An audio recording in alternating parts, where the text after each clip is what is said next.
dunay gitawag urgency. Ang atong tanaw ng panghitabo karon sa kalibutan, di na gid nato masabtan kung nagdepende lang ta sa leader sa mga nasod, sa mga bright nga mga tao sa university, mawanan ta og paglaom.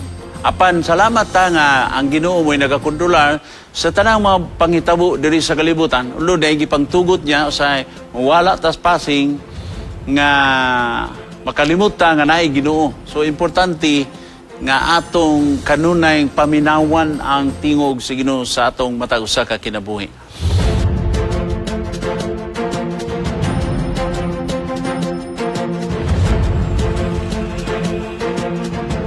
Kung mga kapaglaom, niya usap kita sa atong series ug ang atong uluhan sa atong pagaisgutan ining gagabiyon, God equip us when He calls.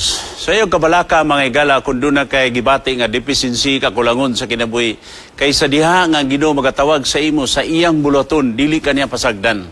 So nining gagabiyon atong matun-an ang mga tulo ka mga punto sa diha nga kita tawgon sa Ginoo para sa iya nga buluhaton. Just like Moses. Say Moses, tanaw na to ang daghan siya alibay, doon na say daghan mga excuses, pero karon sa atong padayunon ang pagtawag ni sa Ginoo kang Moses, daghan gyapon siya og mga alibay gibati niya inadequate siya, dili siya angayan tungod sa daghan gid kayo siya og mga rason. Pero nakita na to unsay response sa Ginoo diri sa kinabuhi ni Moses. So atong mabantayan mga kapaglaom nga ang buhat sa Ginoo dunay gitawag urgency. Kung atong tanaw ng panghitabo karon sa kalibutan, di na gid nato masabtan kung nagdepende lang ta sa leader sa mga nasod, sa mga bright nga mga tao sa university, mawanan ta og paglaom. Apan salamat ta nga ang Ginoo mo'y nagakontrolar sa tanang mga panghitabo diri sa kalibutan. Ulo dahil gipangtugot niya sa wala tas passing nga makalimot ta nga naay Ginoo. So importante nga atong kanunay paminawan ang tingog sa Ginoo sa atong matag usa ka kinabuhi. Alright, so di ba ko padayon nga to sa unahan, ako dahil kita timbaya usab ang atong mga higala, no? Kanito din na ako malimtan diha sa Texas, sa Ati Gwen Dalida, si Mami Bex Marks, so sa iyang panimalay. Mami, good morning diha. Of course, diha kang Ati Delia Macana diha sa Australia. Ati Del, mayong gabi. Of course, sa akong pamilya diha sa Carmen, sa akong anak nga si Pastor Eugene. Hindi pa rin siya pastor. Nag-graduate siya last year. He's working now in Central Mindanao Mission. Nagliman siya karon diya sa simbahan sa CMU. Nak, maying gabi. Og kang Yui nga na sa Mountain View College, sa Emerald, maying gabi. Padayon pagabutan, nak.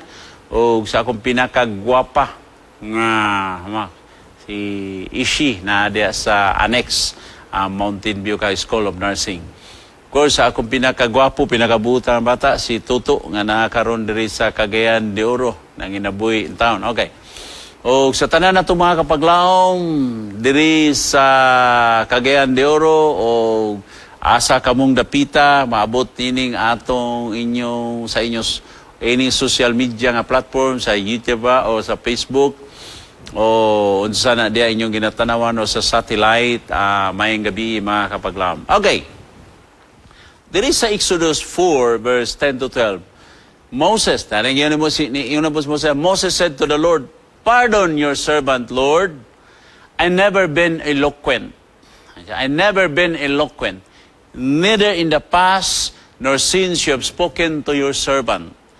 I am slow of speech and tongue." Tanawang response sa Ginoo. The Lord said to Moses, "Who give human being their mouth? Who gives them deaf or mute? Who gives them sight or makes them blind? It is not I, the Lord. Now, go, I will help you speak and will teach you what to say." Gawin ang response sa Ginoo, ang assurance sa Ginoo nato. Kung ibati nato nga handicap ta, to dili ta magabalaka kay gi-assure kita sa Ginoo tudloan ta niya unsay ang hayan nato isulti kung naa na ta sa mao nga sitwasyon. Usay di nato ma-imagine man gud gitagaan tag assignment nga dili nato makaya beyond our ability sa ato imposible kay mabuhat. Imposible nato mahimo sa atong kaugalingon nga assessment, sa atong pagtan-aw sa atong kaugalingon. Nakalimot mo gud ta nga ang Ginoo nagtawag. Ang Ginoo mo, yes, we are not qualified, but when God call, He qualifies the call. I remember nga kadtong high school ko, ila kong gi-encourage sa mga brethren diya sa Suarez. May shout out diya sa Suarez, no? Kainan ko nila, magpastor ka. Mura ko gigitik ba? Nga kung alam, mura ko gigitik, pastor ko. Imposible ka na, may tabo sa ako. Niya itong panahon na, that was more than 40 years ago. Imposible man kayo kung magpastor eh. Kung tanahaw na ito itong kaugalingon, yes, imposible na. Kay ato man kaugalingon gitanaw. But diha sa Ginoo dili day ni siya imposible. Now, this is how Moses felt when God called him. Nga posible kaya kay Moses gitanaw niya iyang kaugalingon wala gid siya ayo. Wala gid siya. Dunay tulo ka manggod ka bahin sa kinabuhi ni Moses. When Moses think that he was somebody, he was not qualified to work for the Lord. When he was 40 years, nag-spend siya sa Egypt as adopted nga anak ni Pero. Ibati siya sa Malaysia, military strategist, builder. Cool ba to si Moses? Motong panahon na nga, he thinks that he was somebody. To yung gibirahan tong Egyptian. Kaya nagsalig siya sa galingon. But he realized nga ang buhat sa Ginoo dili day niya makaya. So, nahimo siyang fugitive sa Egypt. Then Moses, kung nabaluman ta katong gagabi atong giskot nga nag-iskutan na itong gagabi nga tuan na siya dito sa wilderness, nagbantay na nagkarnero, mo na to yung trabaho. He was thinking that he was nobody. So when Moses think that he was nobody, God calls him. He calls him because nakita ang tinanawan sa Ginoo lahi sa aton tinanawan. Okay, mo ni iya nga dito sa burning bush ng experience. Nga pag unsa sa nga iyang assignment na to deliver Israel from the hands of Pharaoh. Pharaoh was a powerful man sa kalibutan niya tong panahon na ison. So Moses, who was he? Nga ingana, uy, dako kini nga assignment Ginoo. Di niya ni makaya. Okay. Ato makita diri ang excuses, puno siya og mga excuses og kahadlok. Ayan, nakita, kahadlok siya. Palaka, sa payang, gano'n. Apan, ang response sa Ginoo sa niya, with power, patience, and provision. Ay pasalig niya ka Moses. Na igahom. Siya igahom dili, ang gahom ni Moses. Tungod kay ang Ginoo, nagsaad ka Moses, I will be with you. I will stand beside you. I will teach you what to say according to the text. I will teach you how. I will teach you how to say, what to do when you are already there. Usahay man gud igsuon. Gakahadlok sa ta sa mga butang nga wala pagadi diya mga butang, hadlok na tandaan. Tungod na sa atong nature. Carnal nature manggod ang tao. Makasasala ta, wala kay ta, wala ta pagsalig diya sa Ginoo. So mao ni ang nakanindot lang ang response sa Ginoo kay may power So lesson mga kaigsunan, the lesson that we learn from the alibis of Moses sa nini atong gitun-an. Kung ang Ginoo mo tawag, iya kang i-equip. Dili ka handicap. You're not empty-handed when you respond to God's call. before I realize, sa kanito sa akong kinabuhi nga, sabay akong abilidad nga ipakita sa mga tao, nga ang nailan sa ako sa mga tao, manggikoy ayo nga tao is convict, kriminal, wala lagi, ayo, sabay akong abilidad nga, wala ko kakita, kaya ako nakita naman gud ang akong kaugalingon, ang ako rang kaugalingon. But the lesson, mga kapaglaom, when remember, hinumdumi ni kanunay, kung ang Ginoo katawag, He will equip us. Iyatang i-sustain tanan, iyatang itsasan, iyatang itrin. Wala ko nag-ingon po karong nga maayo nagigay ko. No. I never entertained that in my life nga maayo de ko. Ilara siguro ng huna-huna. Anakanindot lang kay ang akong kinabuhi, dili na akong gikinabuhi karon mao na ang kinabuhi ilalom sa grasya sa Dios. Kun doon naman ko yung mga butang nga kakahimo nga mga mayo, kana resulta na sa akong pagtuod sa Ginoo nga nisalig ko sa iya, resulta na sa akong pagtugyan diha sa Ginoo. Kun doon naman ko nahimo dili na sa akong kaugalingon kay pertigyong apikiha ning akong kinabuhi. One lesson. Tulo ka lesson natong mga bugat nga mga punto, mga kapaglahom nga to. God uses weak vessel. Weak. Ang tao, kinanglan mo kita, okay, so qualification ni mo, pagpasas qualification. High school, valedictorian. College, summa cum laude. Okay ni. Di daw aton tagin ni. Pero kabalo mo, dagan mga tao noon, nga wala kay sila succeed, dili sila kay kapukos. Pero lahi ang Ginoo. Ang gitanaw sa Ginoo, God uses the weak vessel. No, ang gitanaw sa Ginoo ang imong kasing-kasing. Mabito na siya, my son, give me thine heart. Kay matudluan na siya kung kita mutugyan sa Ginoo, kung dili ta mo salig sa atong abilidad. Mapiki manggod sa mga tao, kini mga tao nga dili na nimo matulan, kana bang nahibalo tanan? Unsaon niyo pagtudlo ana nahibalo naman tanan? Alos tanan, iso, kabalo na. Bisa ko, kabalo ka na. Kabalo ko na. Maong ka na. Wala na ka. Saan niya pag-develop, saan niya pag-improve, kung siya nahibalo na. So, ang Ginoo gipili niya, ang weak vessel, kay kini siya, iyang ma-equip, iyang ma-sustain, ug mahatag niya ang tanan ngadto sa iyang panginalan. When Moses doubted, Lord, yun siya, they will not believe me. Kay si Moses, gibati siya kawala, nada sa iyang kaugalingon. Sige yun. God give him signs. Kita ka siya ilanan sa Ginoo. The rod became a serpent. His hands became leprous and healed. Doon ang sign sa Ginoo nga gihata kanya. Kuratan siya.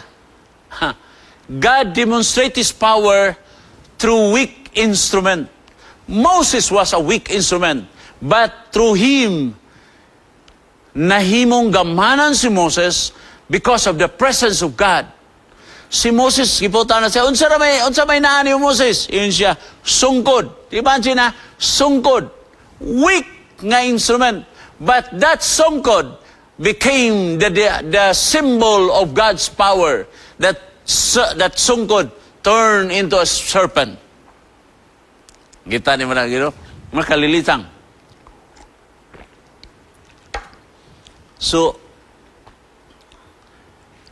through weak instrument. Kaniya ito igsoon, sultihan ko kamo, kinula pa ng mga PowerPoint, magwali ko sa una, Biblia ragid na ang akong ginadala kanunay.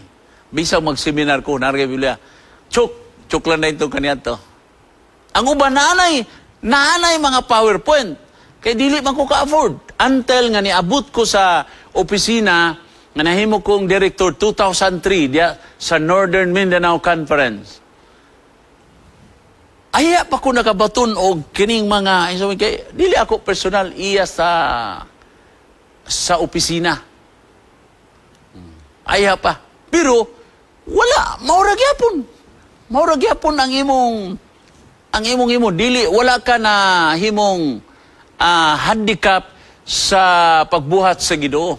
So unsay naa si mo ang punto diri, unsay naa si mo itugyan na sa Ginoo kay ang Ginoo mo convert into a power nga mga butang. Mo pining makasasala nga mga tao, weak kay mga tao, usahay atong ginadjudge sa may mahimo ana sa ministry.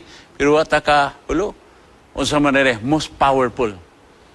Nahimong gamhanan, nahimong gamhanan sila, nahimong ilado sila, nahimo silang sikat, nahimo silang kay ngano kay gitugyan nila ang ilang kaugalingon diha sa Ginoo.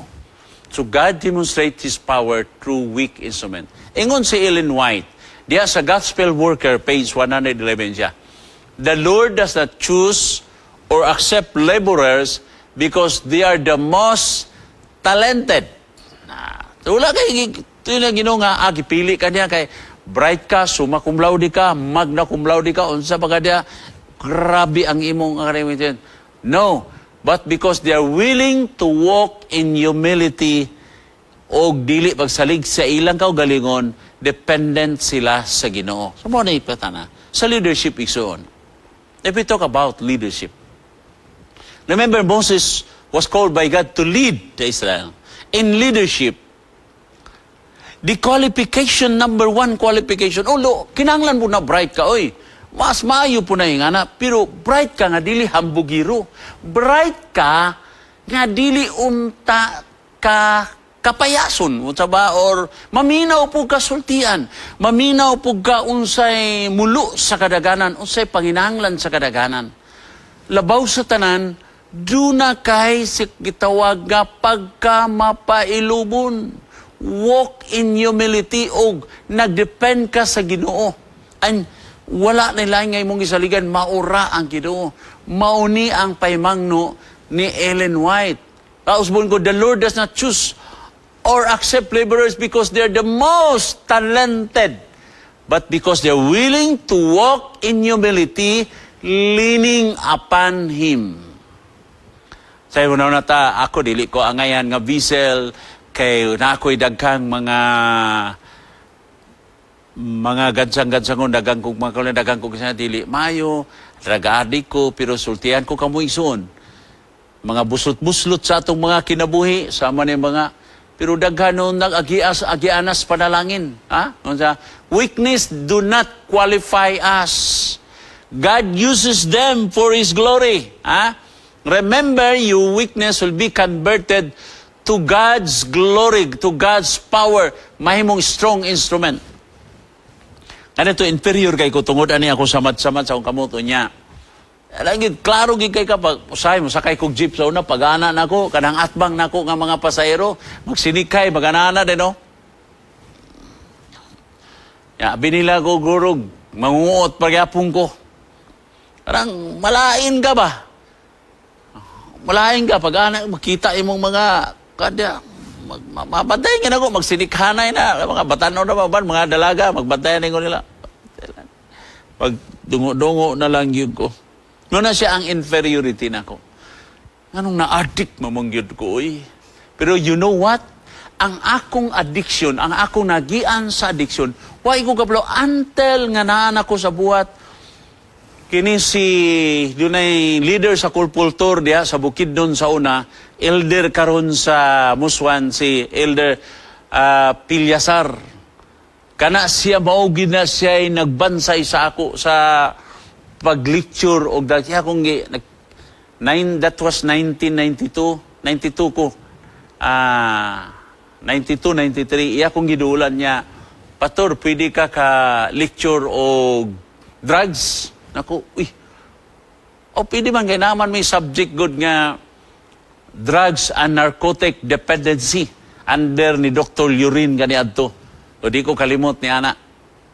Nako, bisag wala pa ko ka-lecture. Kaya? Sige. Lecture ko. Unya kay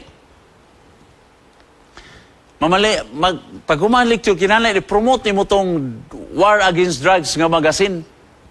Pag-promote na ko, wala kayo i-order. Yun siya, Pastor, gwapo kay ka mo lecture. Okay kayo. May po ni siya mo abot kung talo-talo baka tong iya. O iya gungong ibadasigan para sa sunod niyang invitasyon mo adto na po ko. Di na po ko mo balibad. Anyway, yun siya, kulang kag salesmanship. Ako, observe ko sa imo. Unsa imo, kanon, batayan ako saon niya ang flow sa istorya rin. Pagkuha sa order, nako, sige, ako na po. Ako na pa yung siya, okay na. Mahay na ka. Nahinom no. Gingnap ko niya. Drug lord, nagigyapong ka, pamaligyan ka mga drugs. Pero magasin na. Katong atong War Against Drug nga magasin nga gi-publish sa atong publishing sa PPS mga kaigsunan. Okay, your weakness, hangtod kadugayan. Dili na kumagwantahan ang mga invitasyon mga igsoon. Daghan na kaig mga invitasyon sa kuan sa about mga eskwelahan, munisipyo, bisan asa na lang, opisina, napay panahon nga empleyado sa malay-balay, imbitar ko dito, ako'y galiktor dito. Doon na pa'y panahon nga na-meet na ako si Dr. Kabugwas, ang Provincial Health Officer diya sa Bukidnon kanyanto. Iya kong kaya nakapaminaw siya sa akong lecture. Iya kong imbitar, ako'y speaker. I was thinking nga mga estudyante lang ang tayo nakuyawan ko kay ang ako mandayang maminaw sa ako igsoon ang 22 og mga uban pa nga mga workers sa mga 22 ka municipal health officer. Kinsa man na sila? Mga doktor oy, mga doktor sa matag lungsod sa Bukidnon. Ado na may 22 pato ka basta wala na 20 kapin ka mga di action ko ano man siya dili nakagwapo ito imong lecture sa katong physiology of addiction, katong the neurons, how the neurons invaded by the substance, ngano day ang mga drug addict, dili na nila kabalo sila nga, naggamit sila drugs, kabalo sila sa langimo, pero di na nila makontrol mo na. Explain ako nga ang mga drug addict, mo patay, mo rape, mo mga tungod kay under sila sa influences that there are certain physiologic reaction or diha sa atong mind because of the secretion of the hormones ka mo'y maka-high sa ila, mausap ilang pananaw, ang ilang pagdungog, the five senses were affected. Ay explain ko man ang atong brain na to ana. Siya kato. Siya ayaw kabala ka. Kaya binimo kana sila dili man ang adik. Ikaw, naka-eskwela ka, naka-experience pa ka. So, naka-theory, naka-experience. Binaw lang yun sila mo. Pilmiro, awa, okay ko, madala to yung istorya, gikulbaan, yun ko. Karoon kay pag-introduce niya mga kapaglaom kay ingon man na itong uban ng mga doktor, na sila yung mga internist, nga na. Kutsaan ko, pag-introduce na ko, yan ko, I am eternist. Eternist na internist pero ako eternist. So labaw pa ko sa internist ka eternist gugo. Since I am a pastor, my work is preparing people for eternal life. Therefore, I am eternist. Uy, nangatawa man sila nung murag nawala to kung kulba. So nakakuan ko og ganang confident. So mo ni siya, weaknesses do not disqualify us. God uses them for His glory. Kita niyo na mga kaigsunan. So, dili ta, muna insakto na nga, ingon nga, we are not defined by our circumstances. Because God defines us. Kung noon sa mana ang atong mga weak points sa atong mga kinabuhi, himuon na sa Ginoo nga strength. Mahimo nang pimaya sa Ginoo. Mao na bisan asa na ko imbitar, abot ako Luzon, imbitar, Visayas, Luzon, Visayas, Mindanao, abot-abot ako mga kaigsunan. Gani na pa'y mga invitation sa Luzon, kaya dito mong ko sa una. Dili lagi ko kaadto kay, siyempre na-confine naman ko diya, kung magsige po ko gawas diya sa mission, nga mo, di na po musugot ang akong mga administration. Okay, ikadua. Excuse do not excuse us. At ito Filmiro, ani? Ito balikan, ito Filmiro, eh. Okay. God uses what? Weak vessels. Okay. Mga weak vessels. Excuses do not excuse us. Ganang nga. Ay, dili ko pwede na kay money. Bantoy na malig, mantoy ahinti o kwanigsoon. Nanghinanglan siya ahinti ang usa ka Bible Society ba to nga mamaligya og Bible. So maligya, so expected nga maigi kag sales stock.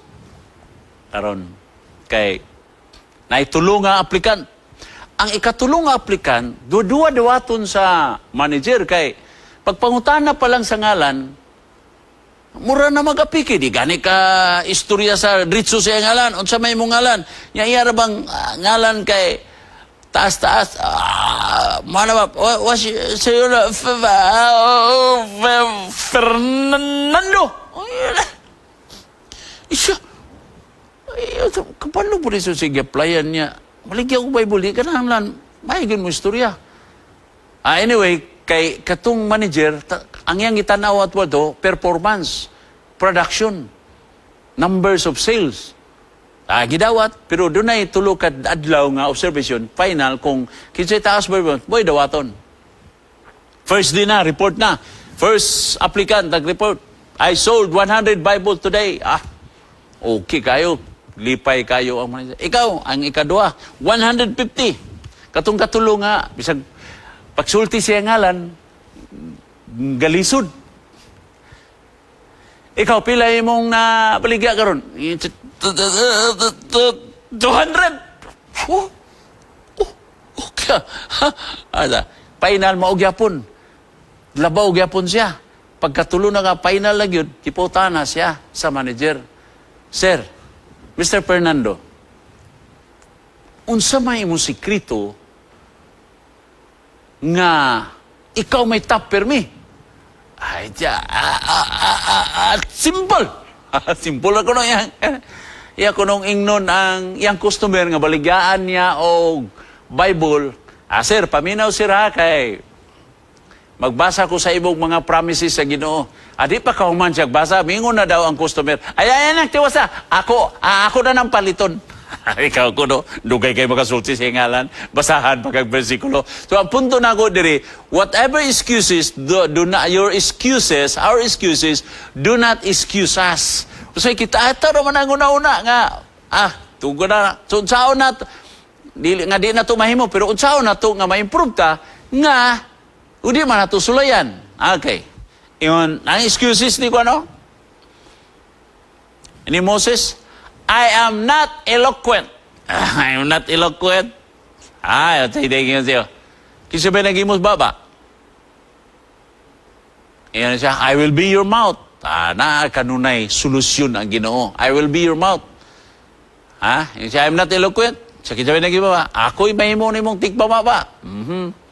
God will accept wholehearted service and will himself make up the deficiencies. Siya na gina, Ellen White.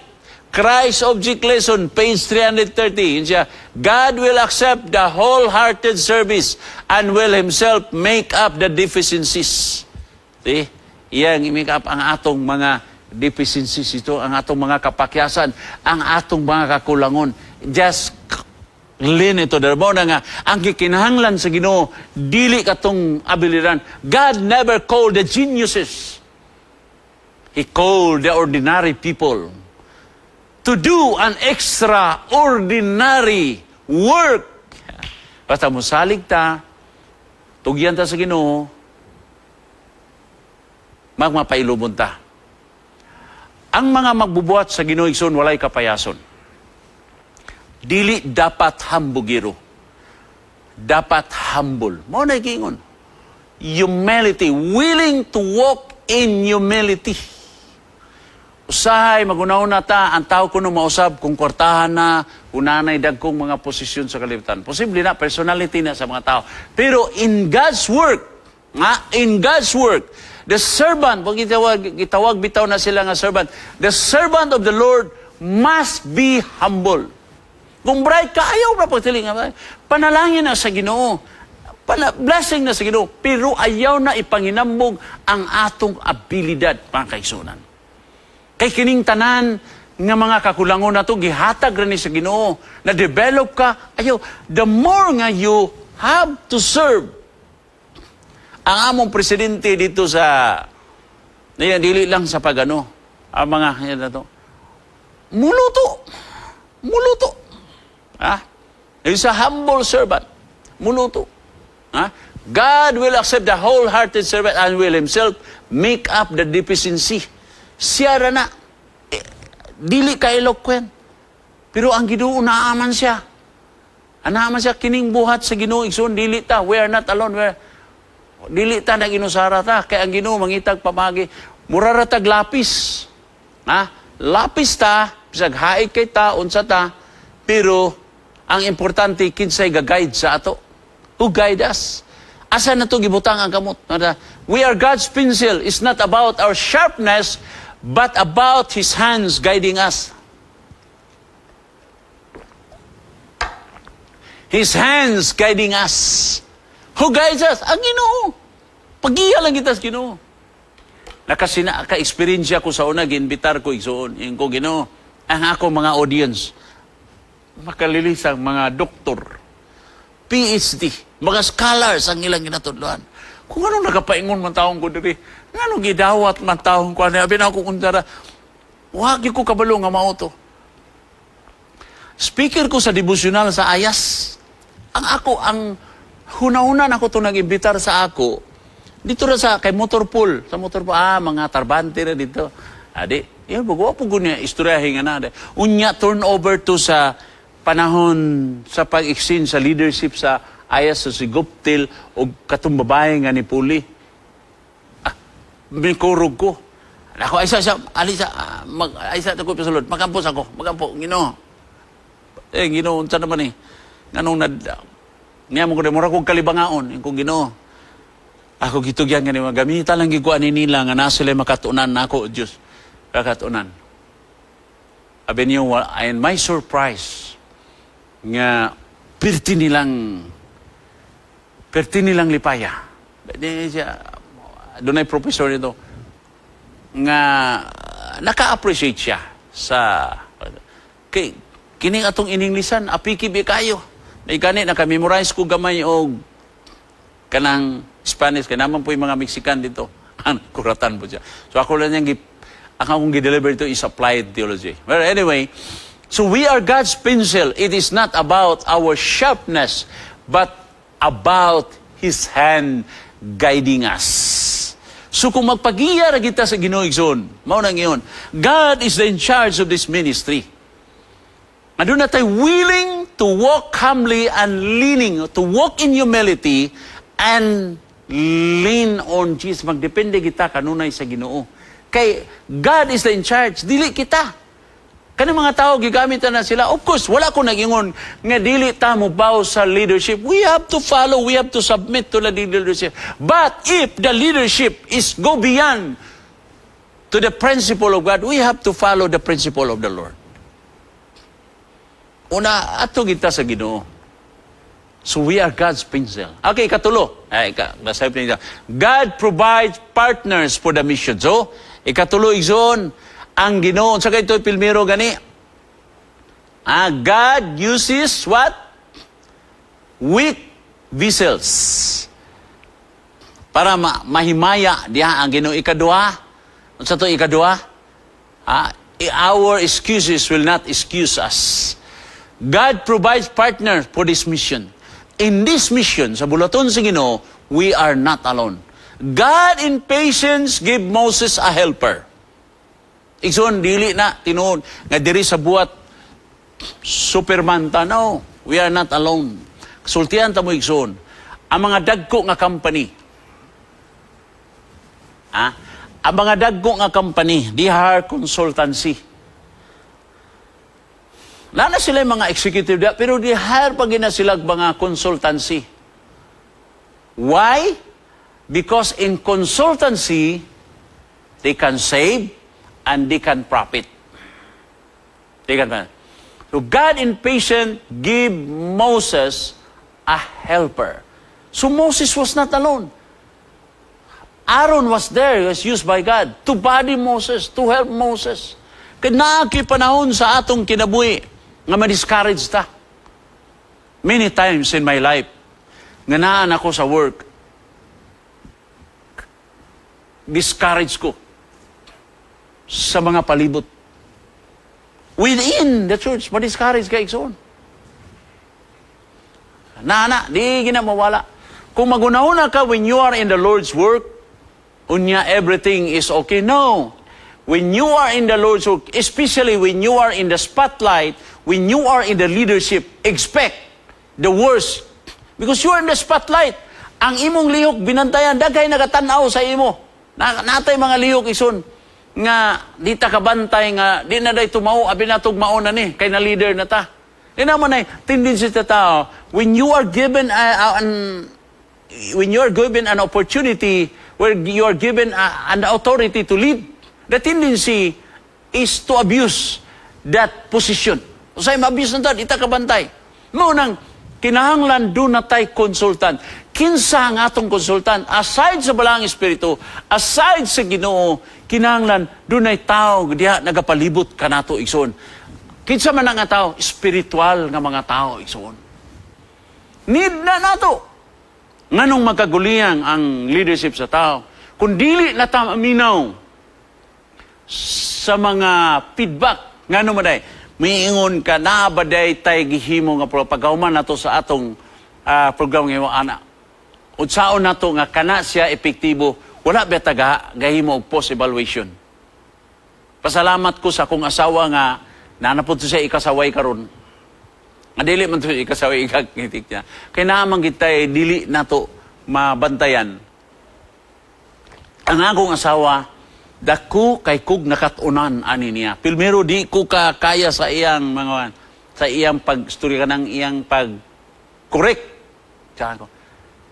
Pero sa diha nga naminaw ko siya, maayo gyud ay. So maminaw ta. Una helper na. Mo na mo tanaw sa imo ang imo rang asawa mo matinuod nga makaistorya sa imo. Kay kanang uban da tao usahay dili man na tinuod nilang istorya, gihimo lang na para ma-appreciate nila. Pero in the reality, dili nila ang ato naging asawa maoy makasulti nato kung kinsa kita. So Moses, he was not alone in his work. Because God is in charge. Ang Ginoo mo'y kabalo. Gamiton ko ni si so-and-so. Aron ka mo ni imong katabang diya sa ministry. Tanawa, sometimes God sends people to strengthen us. To strengthen us. Lahi ng critic sigsoon o kanang constructive, kanang critic sa, kanang ba ikritika, manaway, pero naay gitawag pagsaway nga constructive siya for your own development. Para na nun, ako ay na ko tudlo kaya na dako ani, kabalo na ko ani, dugay na ko ani, dugay na kong gagamit ingani, karon pangunin mo tulo, ayaw na, so dili ka mo improve. Nga naman, di man ka maminaw, kay believe naman kay ka sa imong kaugalingon. Mauni kang Moses. When Moses think that he was somebody, wala siya na-improve. Kung sinetabo ka Moses, milaya siya. Apan, sa diya nga si Moses naminaw, nag-improve si Moses in his leadership. So sometimes God sends people to strengthen us. Muna pagligon sa ito. Kanang mga tao, igsoon nga naghatag sulti sa dat, kanang naagid na siya. Ako'y giganahan nga tao sa Mountain View College pag classmate na ako. Kini si Pastor T.D. Asop. O namin na, Ted, may gabi og si Jibinay. Kini siya nga tao, dili ni siya plastic nga tao. Sultihan gid ko niya unsa ka. Mo ni akong ganahan ani niya. So, gi-consider nako siya igsuon nako nga kay sultihan gid ka ba? Tinuod gid bitang amigo dili lang gid talo-talo. Musulti gid siya tininuod. Okay. Mao na mo gamit ang Ginoo. Panahon nga ba siya maluya man ta. Mo ni tigpadasig nako kay kung wala pa ni Steady Asok, wala dili ko kapadayon og pastor. Didto ra ko sa mangagoy, disgrasya nako. God never leave us alone in His work. Remember this. God never leave us alone. Wa kita pasagdi sa Ginoo nining buhat. Mao na ang aton church, mao na nga dunay gitawag committee. Bring all the matter in the committee, mga kaigsunan. Diya. Diya ragid. Mao na'y katabang nato, giyahan nato. Ingon si Mrs. White, Testimonies for the Church, Volume 6, page 139, the Lord requires His servant to cultivate the spirit of unity. She as servant leader, we have to what? To promote the spirit of unity. Happy working atmosphere of tenderness. To go toward one another, Thus, they are to work together, strengthening and encouraging one another. So when we are a leader in this church, because we are preparing people for heaven, the authority that was given to us during sa election mga kaigsunan is to inspire, to motivate, encourage, and to promote unity. It's not power and control because this is a church.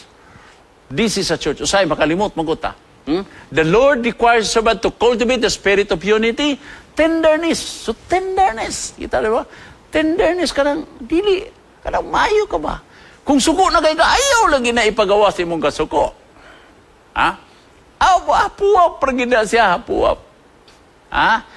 Kung kasultiyo na kag di mayo mo, pag-umom lang katuwig. Ayaw lang po ibuga. Ito. Ha? Testimonies for the Church, Volume 6, page 139. I would like to repeat this. The Lord requires His servant to cultivate the spirit of unity, of tenderness, to go toward one another. Thus, they are to work together. They work together. So, unsaon man good pag work together, ug nagkatibulaag ta. Work together. Partner, anong partner ba? Kumrad. Kumrad sa trabaho. Kumrad o common struggle. No? Strengthening, encouraging, magligon, magdinasigay, maghinigugmay sa matagusa. Mao na siya ang gikinahanglan nga leader sa pagdumala sa katawhan sa Israel. Mao na ang gikinahanglan ni Moses. Mao na ang gikinahanglan niya. So Moses, listen, kay gi-equip siya sa Ginoo. Ang Ginoo may nag-equip siya, mao niya pag-equip nato, dili tong atong kaugalingong abilidad. Ay matudluan na. Kana kay doon na kay willingness to learn, willingness to submit, kana nga espiritu ang gikinahanglan mga kapaglaom. Parera ba ni kanang baga, kanang kalayo nga, kanang kahoy nga baga na, kung imo na siyang kwaon diha, dali ra na siya mapalong. Ha? Pero together, matod pa, a coal taken out of the fire quickly loses heat. But coals together, usa tatanan dire, keep burning. Keep burning, kagwapo kayo. Ang working atmosphere mo, gani si number one. Number one, nga makita diya sa sulod sa iglesia. Kamutanan diya, gikas janitor, paingon sa presidente, dunay gitawag happy working atmosphere. Mo ni kita, coals together, keep burning. Ang kadasig na kanunay. Motivated with love, inspiration, encouragement, strengthening one another. This is it. Mauni ang atong gikinahanglan sa atong kapanahunan, mga higala. Remember the 3 points nga atong gikinahanglan. God uses the weak vessel. Mga igsoon, kung gibati nimo nga medyo nakakasabuhat o niya, may ka, nakulangan ka, o Ginoo, gina ko ni makaya. Remember, ang nagtawag nimo ang Ginoo, gigamit niya ang committee. Kay mo ni pamaagi diha sa simbahan. Kung doon na kay mga deficiency sa kinabuhi, remember, ligunon ka sa Ginoo, tudluan ka sa Ginoo. Si Pastor de la Piña, dili ni angayan.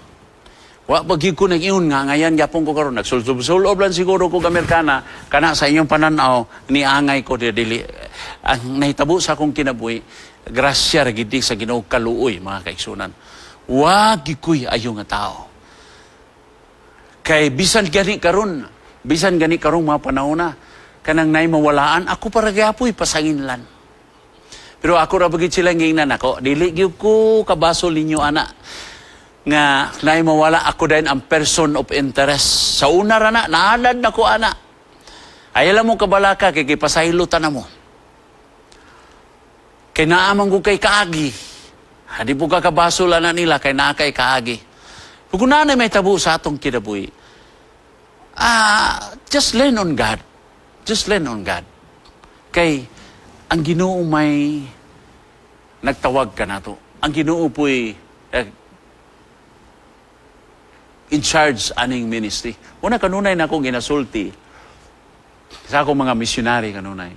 So ayaw mo pagunahuna, May mga foreigner nga mga missionary, Korean, may nga mga apiki kay lang in English. Naku, ay mong kabalaka. Kay ang Ginoo mo in charge ni ini. Dili si Pastor de la Piña, dili ang tumato. Ang Ginoo. The fact, ha, kamaturan na nga mitubag mo sa panawagan sa Ginoo, i-equip mo sa Ginoo.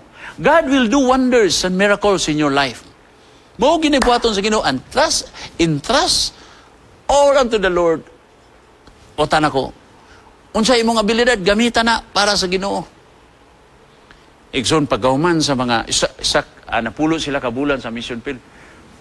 Malingaw ka sa ilang mga testimony. Kay pagauman ang graduation sa naman na sila yung mga testimo, mga imposible mga butang katong naay Cambodian sa una nga maglisod ka rin in English pag-abot dito sa campus.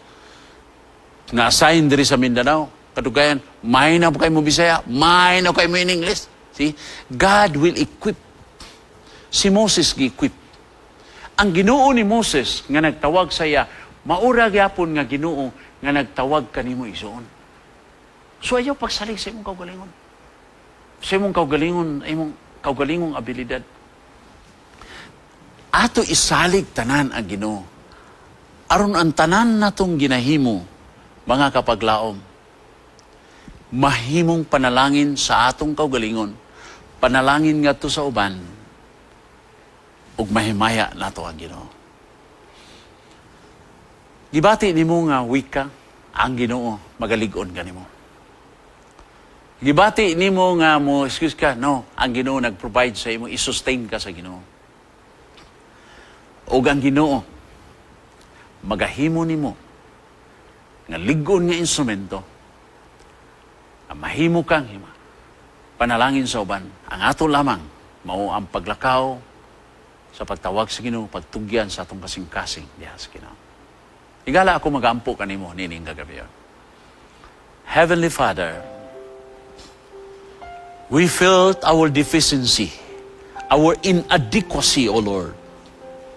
But thank you, loving Father, when you call us, you will equip us. You will sustain us. You will guide us. We entrust unto you all our care unto you, Lord.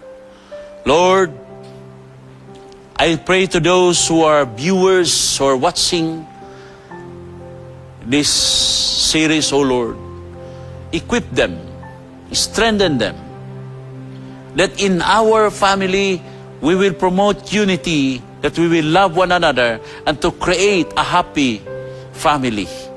And in the office, help us to create a happy working atmosphere, that we will work together, we will encourage one another, motivated with love and commitment and dedication for this work. Into thy hands, O Lord, we commit everything. Thank you, loving Father, for the promise that you will grant all our requests. We humbly ask this in the name of Jesus Christ, our Lord and Savior. Amen.